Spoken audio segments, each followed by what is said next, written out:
এই বাংলাদেশ কয়টা মানুষ গড়তে পারবে না। এই বাংলাদেশে সর্বস্তরের জনগণের সহযোগিতা লাগবে। আমরা কি করব যদি আল্লাহ তাআলা আমাদেরকে এই জাতির খেদমতের বা সেবা করার সুযোগ দেন?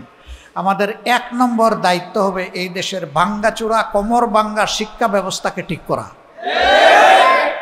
এটা যেদিন ঠিক হবে, শিক্ষিত মানুষগুলা বের হয়ে আসবে। সে তার মা বাবা, তার সম্মানিত শিক্ষকবৃন্দ, সমাজের যারা মুরব্বিয়ানে কেরাম, তাদেরকে অবশ্যই সে সম্মান করবে। প্রত্যেকটা সমবয়সী এবং যারা তার অনুজ, তাদেরকে সে স্নেহ করবে। প্রত্যেকটা মানুষের ব্যাপারে তার মাঝে অ্যাকাউন্টেবিলিটি বা দায়বোধ থাকবে। সে চিন্তা করবে, এই যে বিশ্ববিদ্যালয় পর্যন্ত আমি লেখাপড়া করেছি, কলেজ পর্যন্ত লেখাপড়া করেছি, স্কুল পর্যন্ত লেখাপড়া করেছি, আল্লাহ যাকে যতটুকু মেধা দিয়েছেন, সে চিন্তা করবে আমার শিক্ষা প্রতিষ্ঠানের দেয়ালের প্রত্যেকটি ইট, বালু, নুড়ি, পাথর, পানি, মিস্ত্রির হাত, রড এবং সিমেন্ট, এগুলোর সাথে এই দেশের মানুষের অবদান জড়িত রয়েছে। সে বিশ্বাস করবে রাস্তায় যে আমার ভাই কিংবা বোন, আমার মা কিংবা পিতা অভাবের তাড়নায় যে ভিক্ষা করে, তারও অনুদান এখানে আছে। কারণ সারাদিন সেও মানুষের কাছে ভিক্ষা চায়, সন্ধ্যার বেলা তার পেটের চাহিদা পূরণ করার জন্য দোকানে যায়। ওখানে গিয়ে সে যে জিনিসগুলো কিনে, আপনার আমার মতো তাকেও কিন্তু বেড দিতে হয়, ভ্যালু অ্যাডেড ট্যাক্স। ট্যাক্স তো সেও দিচ্ছে। দেশের সকল উন্নয়ন, সকল কর্মকাণ্ড পরিচালিত হয় 2টা খাত থেকে। একটা হলো ভ্যাট বা ট্যাক্স বা কর, আরেকটা হচ্ছে বৈদেশিক ঋণ। তো বৈদেশিক ঋণে কি শুধু বলা হয়েছে যে এটা শুধু ধনীদের উপরে বর্তাবে?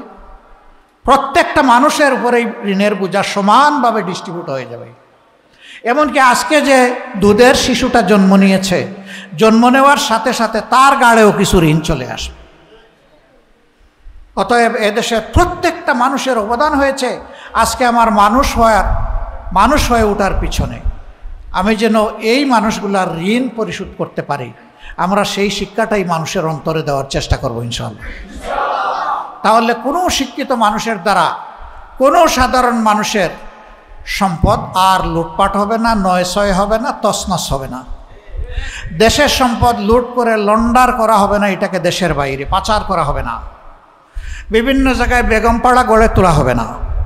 বরঞ্চ দেশের সম্পদ দেশে থাকবে, এবং এইভাবে দেশের সম্পদ যখন দেশের মাঝে আবর্তিত হবে, তখন সমাজের উন্নয়নের গতিও বেড়ে যাবে।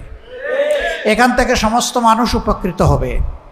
এখানে ব্যবধানটা এমন হবে না যে একজন 20 তলায় আর আরেকজন নিচতলায়, গাছতলায়, এমন হবে না।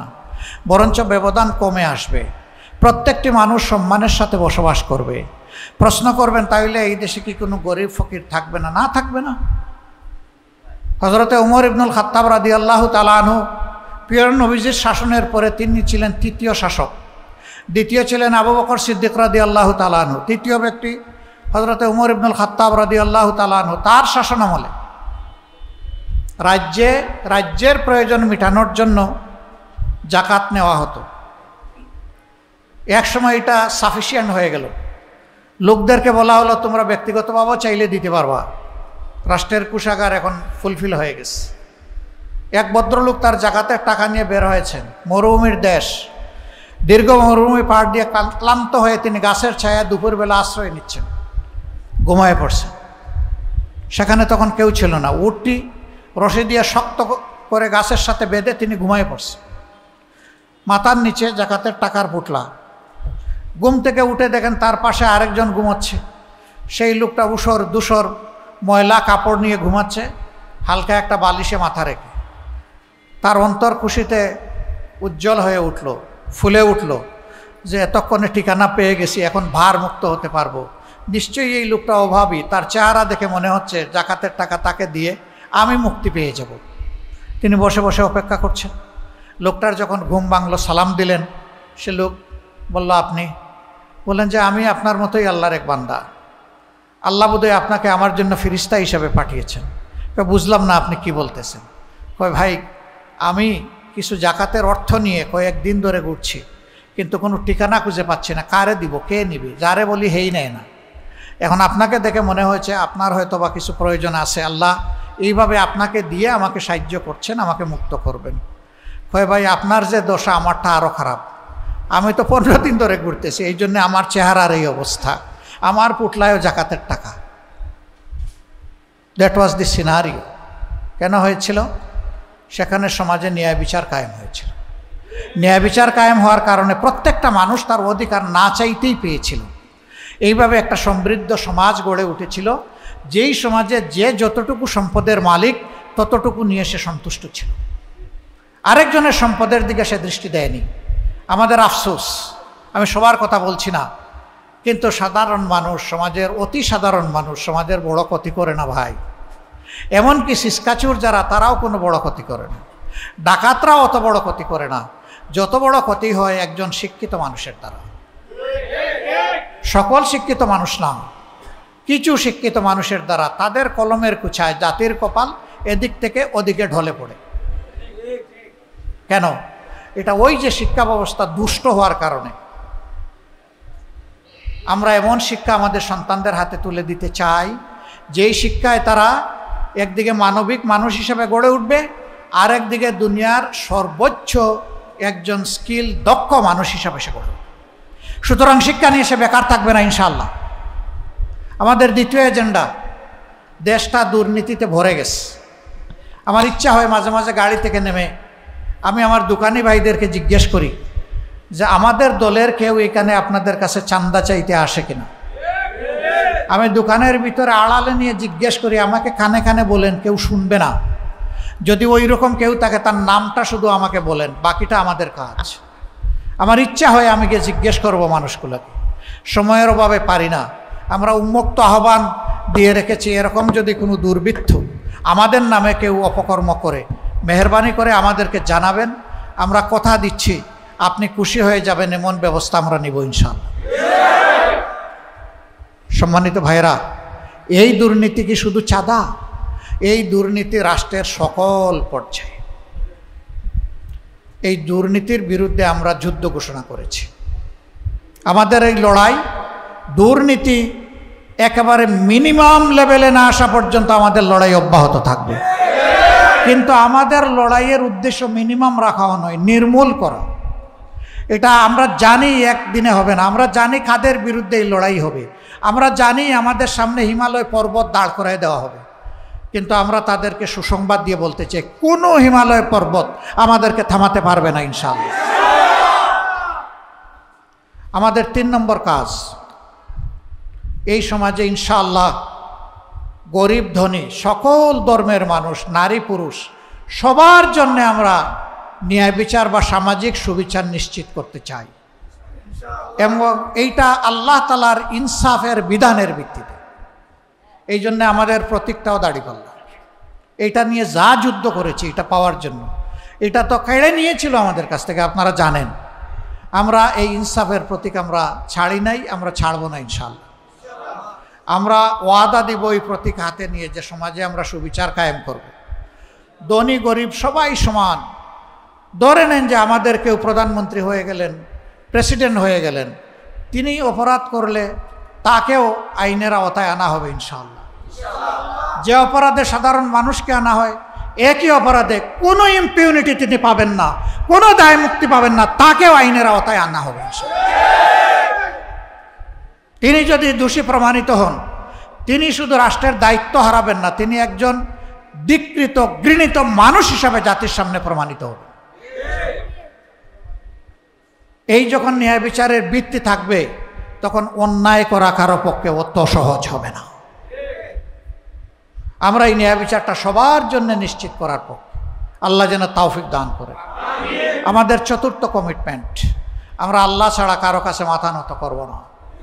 দুনিয়ার সকল সভ্য দেশের সাথে আমাদের আন্তরিক সম্পর্ক থাকবে, আমাদের বন্ধুত্বপূর্ণ সম্পর্ক থাকবে, কিন্তু সেটা হবে পারস্পরিক শ্রদ্ধা এবং সমতার ভিত্তিতে।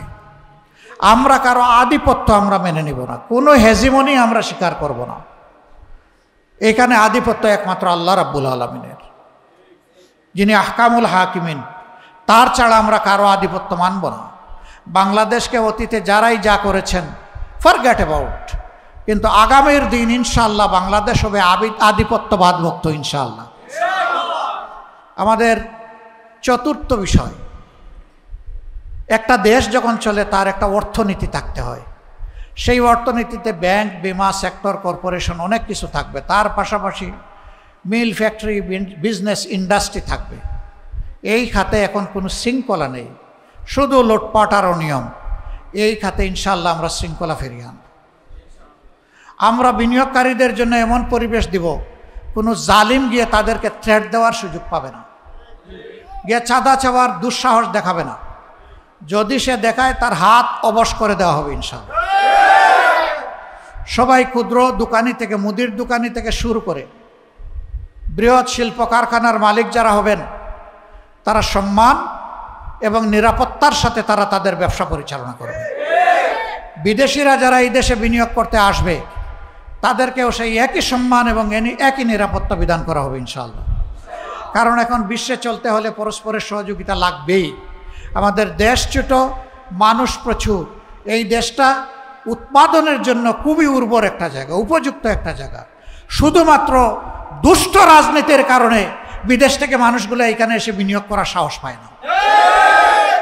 আমরা এই দুষ্ট রাজনীতির পুরা চরকা ঘুরিয়ে দিতে চাই ইনশাআল্লাহ। এইভাবে একটা স্বচ্ছ সমাজ কায়েম করা আমাদের অঙ্গীকার। আর অনেকগুলো অঙ্গীকার আমাদের আছে।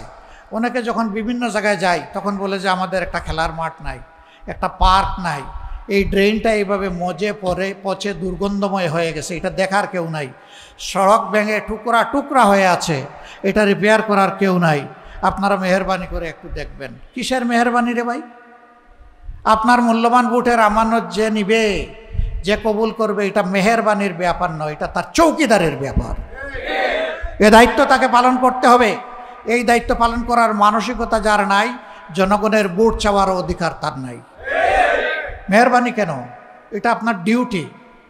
আপনি কোনো চাকরিতে যখন নিয়োজিত হন, 8 ঘন্টা আপনাকে যেভাবে ডিউটি করতে হয়, জনগণের ভোট পেয়ে আপনি জনপ্রতিনিধি নিয়োজিত হয়েছেন, আপনাকে ঠিক সেইভাবেই ডিউটি করতে হবে। আপনি মনে করবেন না আপনি বস আর জনগণ আপনার ক্লায়েন্ট, বরঞ্চ জনগণ আপনার বস আর আপনি তাদের সার্ভেন্ট। সেইভাবে আপনাকে নিতে হবে। বাংলাদেশ জামাত ইসলামী এমন একটি দেশ, একটি সমাজ চায়। এই সমাজের জন্য আপনারাও কি প্রস্তুত? ইনশাআল্লাহটা আর একটু জোরালো হোক মাশাআল্লাহ। যারা এসেছেন দুর্যোগপূর্ণ আবহাওয়া উপেক্ষা করে, আবহাওয়া অনুকূল থাকলে হয়তো আরও অনেকে আসতেন। যারা আসতে পারলেন না, আপনাদের পরিবারের প্রিয় সদস্যবৃন্দ, আপনার প্রতিবেশী, কর্মস্থলের সাথী এবং আপনার বন্ধুবান্ধব, এই কথাগুলো যদি আপনাদের ভালো লাগে সবার কাছে পৌঁছে দেবে। এই কাজের জন্য আল্লাহ যদি আমাদেরকে মনোনীত করেন, আমরা আল্লাহ তাআলার কাছে কৃতজ্ঞ থাকব, আপনাদের কাছেও কৃতজ্ঞ থাকব। যদি আল্লাহ এই পর্যায়ে আমাদেরকে দায়িত্ব না দেন, আমরা মনে করব আমাদের বিরাট ঘাটতি আছে, ওইটা আগে পুষাতে হবে। আল্লাহ হয়তো আমাদেরকে ঘাটতি সহ এই দায়িত্ব দিতে চান না। তবে বাংলাদেশের মানুষ বড় অতিষ্ঠ। যেখানে যাই একটা কথাই বলে, শুধু বুটটা দেওয়ার ব্যবস্থা করেন, বাকিটা আমাদের দায়িত্ব। এই বুটের সেন্টারগুলা শক্তভাবে গার্ড দিতে হবে। আমরা চাই বুটটা নিরপেক্ষ হোক, সুষ্ঠু হোক। সেই বুটে যেই পাশ করবে আমরা তাকে অভিনন্দন জানাবো। কিন্তু আমরা 3 বার ভোট দিতে পারি নাই, এবার 4র্থবার কেউ যদি আমাদের ভোট ডাকাতি করতে আসে, আমাদেরকে তৈরি থাকতে হবে ডাকাতের হাত ভেঙে দেওয়ার, যেন দুঃসাহস না করে আমার ভোটে হাত দেওয়ার। তার ভোট সে দিবে, আমার ভোটটা আমি দেব। তার পছন্দ মতো সে তার প্রার্থীকে ভোট দেবে, আমার পছন্দ মতো আমি আমার প্রার্থীকে ভোট দেব। এরপরে জনগণের ভোটে যে নির্বাচিত হবে সে আবার আমাদের সবার নেতা, সবার দায়িত্বশীল, সবার চকিদার, সবার পাহারাদার। এর বাইরে আমরা কোনো কিছু মানব না। এই শক্তি ওই শক্তির হুমকি ধমকি এগুলো ভাই আমরা পরোয়া করি না। কারণ আমরা পরোয়া করি আল্লাহ তাআলাকে। আমাদের নেতৃবৃন্দ ফাঁসির রশিতে গিয়েছেন, কিন্তু মুখের হাসি দূর হয় নাই, হাসতে হাসতে গিয়েছেন। এই যারা হাসতে হাসতে ফাঁসির রশি গলায় নিতে পারেন, তাদের সহকর্মীদেরকে ভয় দেখানো উচিত না ভাই। ওই ভয় আমরা পাত্তাই দেই না ভাই। আমরা শুধু আল্লাহ তাআলাকে ভয় করি ভাই, গোপনেও ভয় করি, প্রকাশ্যেও ভয় করি। আল্লাহ আমাদের সঙ্গী হন। আপনাদের প্রতি আবারও কৃতজ্ঞতা। কষ্ট করে এসেছেন, আল্লাহ তাআলা আপনাদের হায়াতে, সেহাতে, ইজ্জতে, রিজেকে, ইলমে, আমলে অফুরন্ত জাযাকা দান করুন। আমার সাংবাদিক ভাইয়েরা এখানে এসেছেন, তারা অক্লান্ত পরিশ্রম করেন, আমাদের কথাগুলো জনগণের কাছে পৌঁছে দেন। আমরা তাদের কাছেও কৃতজ্ঞ। ভাই, আপনাদেরকেও লাগবে। একটা সোনালী সমাজ নির্মাণে সমাজের আয়নাকে বাদ দিয়ে, বিবেককে বাদ দিয়ে হবে না ভাই। আমরা একাট্টা হয়ে যাব কল্যাণের পক্ষে, সত্যের পক্ষে, ন্যায়ের পক্ষে। সেই ন্যায়ের বাণী নিয়ে যেই আসবে, তবে ন্যায়ের বাণীর সাথে আমি তার চরিত্রটাও মিলাইয়া দেখব। তিনি কি ন্যায়ের বাণী আমাকে ইলেকশনের আগে শোনাচ্ছেন, নাকি পরেও তার মাঝে আমি পাবো? একটা গল্প বলেই শেষ করছি। এক শ্রান্ত পথিক পিপাসার্থ হয়ে দৌড়াই এসে এক চেয়ারম্যান সাহেবের বাড়িতে ঢুকছে, হাঁপাইতে হাঁপাইতে। চেয়ারম্যান সাহেব বললেন, বাবা তোর কি হয়েছে? বলে যে আমার পিপাসায় ছাতি ফেটে যাচ্ছে, আমাকে একটা কিছু পান করতে দেন। নেই, যা তাড়াতাড়ি নিয়ে আয়।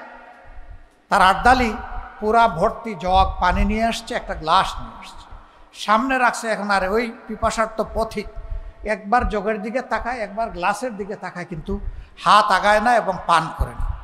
এবার চেয়ারম্যান সাহেব জিজ্ঞেস করেন, কিরে বাবা তোর কি হলো? এত পিপাসার্থ মনে হলো যে তুই কাত হয়ে পড়ে যাবি। এখন তোকে পানি দেওয়া হলো, গ্লাস দেওয়া হলো, তুই কেন তুলে নিচ্ছিস না? কয় স্যার এই পানি পান করার জন্য কি এখানে আসছি। কয় তাইলে কোন পানি? কয় ওই যে ইলেকশনের সময় আসছিলাম আর ফুস করা পানি একটা খাওয়াইছিলেন, ওই ফুস করা পানি পাবো না স্যার। কয় আবার ইলেকশন আসলে পাবে, 5 বছর অপেক্ষা করো।